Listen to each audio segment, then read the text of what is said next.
singkil dage mendeko tanah suku budaya dage tondeng terjaga.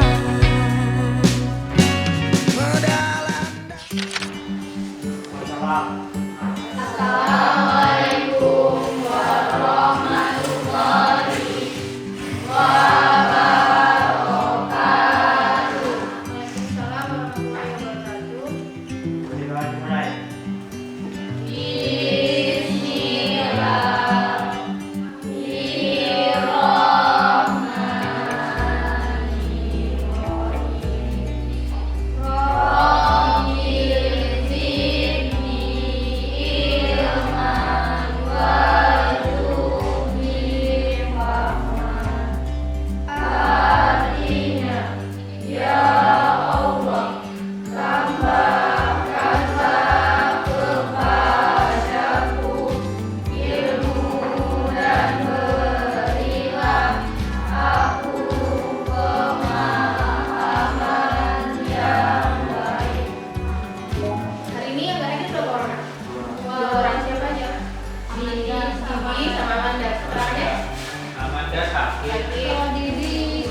Rencana pemerintah untuk melakukan restrukturisasi TNI dengan memberikan kesempatan kepada perwira TNI untuk menduduki berbagai jabatan di kementerian atau lembaga yang membutuhkan menuai kritikan. Penempatan TNI aktif ini dinilai dapat mengembalikan fungsi kekaryaan TNI yang dulunya berpijak pada dua fungsi ABRI, fungsi sosial dan politik yang sudah dihapus sejak reformasi. Padahal reformasi TNI mensyaratkan militer tidak lagi berpolitik, artinya militer aktif tidak lagi menduduki jabatan di dewan, gubernur, bupati, atau jabatan di kementerian dan lembaga. Sejak Undang-Undang Nomor 34 Tahun 2004 tentang TNI disahkan, militer aktif hanya menduduki jabatan-jabatan yang memiliki keterkaitan dengan fungsi pertahanan, seperti Kementerian Pertahanan, Menko Polhukam, Sekmil Presiden, Dewan Pertahanan Nasional, BNN, dan Mahkamah Agung. Plesetan Mars ABRI bukan kali ini saja bergaung. Plesetan tersebut mulai muncul dan populer di tahun 1998 saat mahasiswa menggoyang Soeharto. Plesetan ini dipakai sebagai cara bagi mahasiswa menyindir ABRI yang digunakan sebagai alat politik Orde Baru. Mei 1998 menjadi salah satu bulan sangat penting bagi masyarakat tanah air. Runtuhnya rezim Orde Baru terjadi pada Kamis 21 Mei 1998 saat Presiden Soeharto resmi mengumumkan pengunduran dirinya sebagai Presiden RI di Istana Negara Jakarta. Pada saat itu aktivis dan mahasiswa mengajukan 6 tuntutan. Salah satunya adalah dui fungsi ABRI. Dui fungsi ABRI dinilai seperti membuat negara dalam negara. Selain itu, kegiatan politik rakyat juga dikhawatirkan bisa dikendalikan seperti aksi buruh dan tani yang bakal diintimidasi aparat di area terdekat. Untuk menyuarakan tuntutan, gelombang unjuk rasa mahasiswa masif terjadi di ibu kota. Ribuan mahasiswa dari berbagai elemen mendatangi dan menduduki gedung DPR MPR hingga berhari-hari. Selain menyanyikan plesetan Mars ABRI, mereka juga menuntut Soeharto mundur. Kira-kira kenapa isinya tuh berkaitan dengan PKI? Ada yang bisa menganalisis?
Penyederhanaan atau penggabungan atau fusi partai pada tahun 1973 merupakan kebijakan Presiden Soeharto untuk menciptakan stabilitas politik kehidupan berbangsa dan bernegara.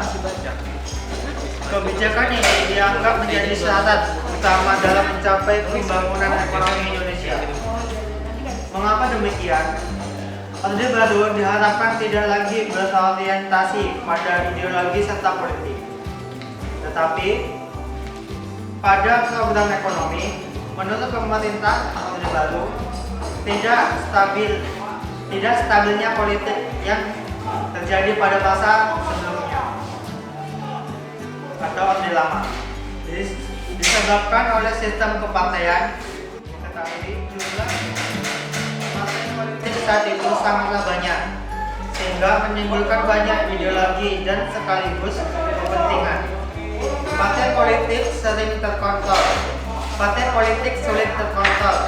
dan akhirnya timbul gerakan-gerakan yang membahayakan bangsa dan negara. Hal tersebut yang melatar belakangi perlunya melakukan fusi terhadap kendaraan politik tersebut. Fusi partai tahun 1973 oleh pemerintah tidak serta didasarkan pada persamaan ideologi, tapi program sehingga diharapkan dapat membantu pemerintah untuk bersama-sama membangun Indonesia lebih baik. Partai-partai pada masa Orde Baru adalah: 1. Partai Persatuan Pembangunan. Partai ini berdasarkan nilai-nilai Islam. Gabungan partai-partai ini antara lain ialah NU, PASUSI, PSII, dan PERTI. 2. Partai Demokrasi Indonesia atau PDI. Partai ini berlandaskan pada nasionalisme.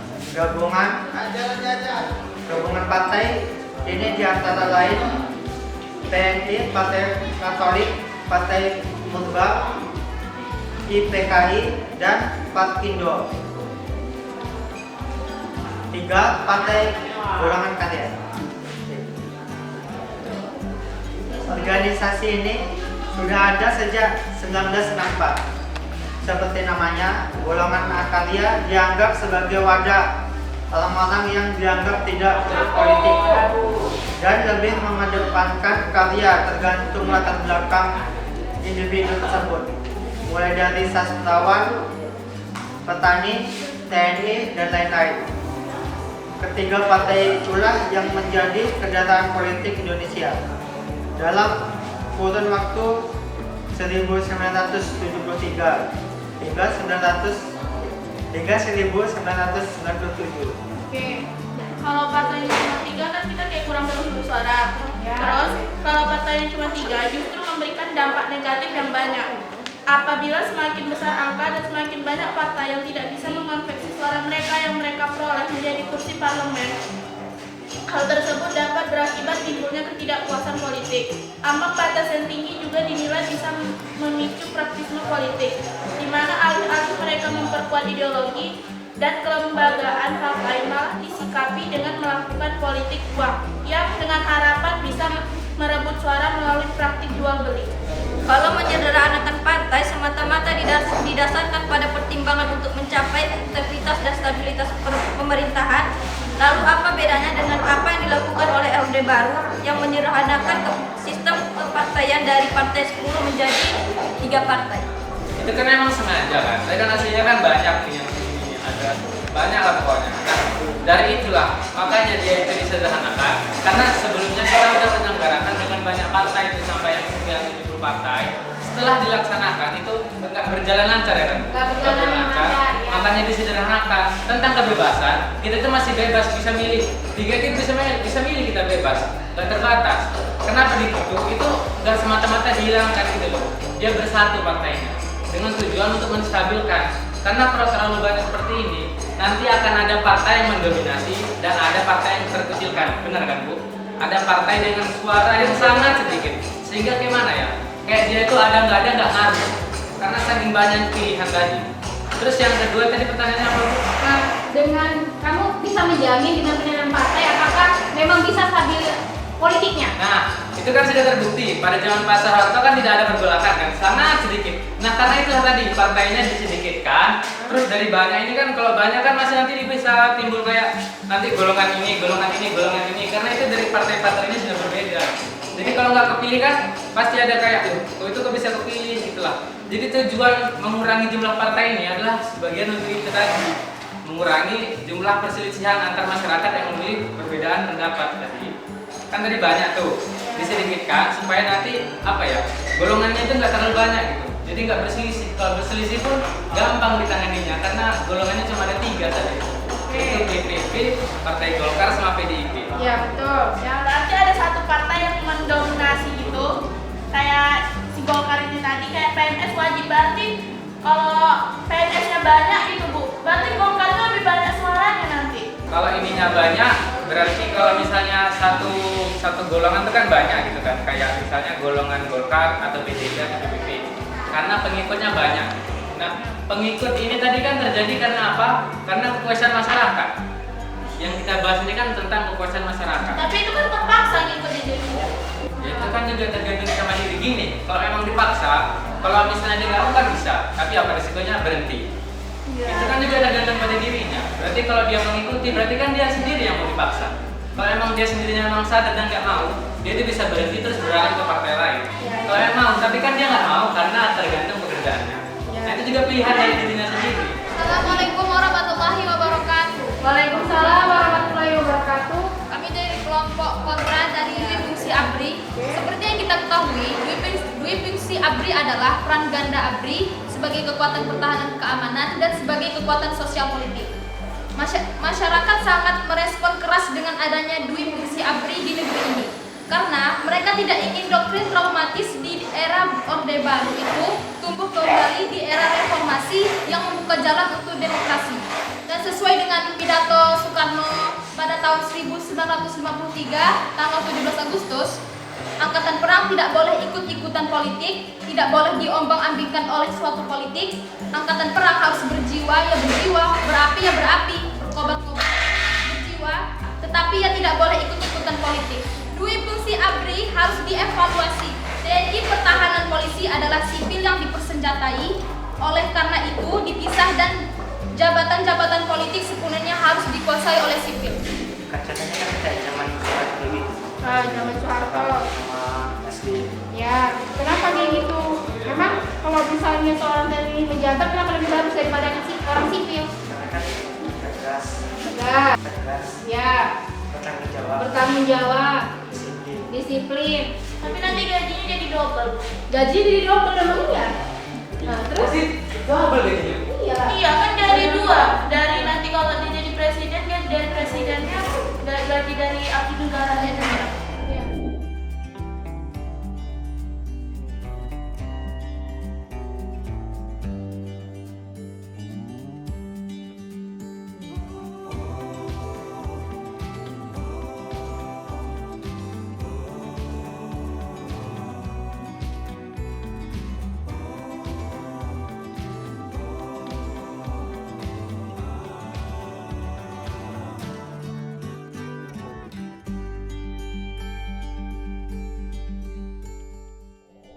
Kalian harus bisa berani ngomong kritis, ya.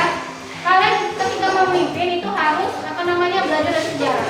Ya kayak si Ali, aku belajar tentang Orde Baru, aku udah belajar bahwa Pemkab ini gagal, ya kan? Pemkab ini gagal, jadi tidak perlu lagi diterapkan pada masa sekarang misalnya. Atau Miradia udah melihat penyedaran partai politik itu tidak efektif, maka ketika dia jadi presiden, dia akan membuka semua masyarakat Indonesia bebas membuat partai politik biar bebas bersuara, ya kan? Itu dia. Jadi kalian dari pelajaran ini harus bisa ya, harus mengapakan. Dan jadi sampai sini aja untuk debat hari ini. Mudah-mudahan kedepannya kalian bisa lebih berkritis lagi ya. Udah bagus tadi